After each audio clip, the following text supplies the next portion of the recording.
करवीर पोलिसांचा छापा, गोवा बनावटीची 63,000ची विदेशी दारू जप्त. करवीर पोलिसांनी मांढरे तालुका करवीर येथे छापा टाकून गोवा बनावटीची विदेशी दारू जप्त केली. या कारवाईत 63,840 रुपयांचा मुद्देमाल हस्तगत करण्यात आला असून दोघांविरुद्ध महाराष्ट्र दारूबंदी कायद्यान्वये गुन्हा दाखल करण्यात आला आहे.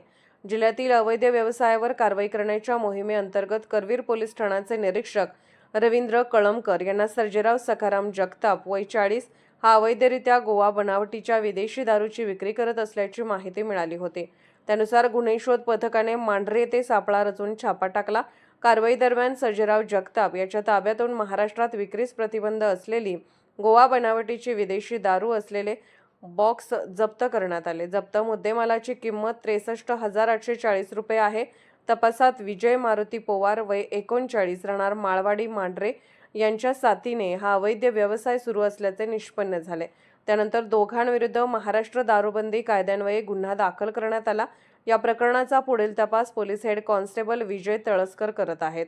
ही कारवाई पोलीस अधीक्षक निलोत्पल, अप्पर पोलीस अधीक्षक अण्णासाहेब जाधव, उपविभागीय पोलीस अधिकारी अण्णासो पवार यांच्या मार्गदर्शनाखाली पोलीस निरीक्षक रवींद्र कळमकर व गुन्हे शोध पथकाने केली. Bureau report SR news 24 Kolhapur.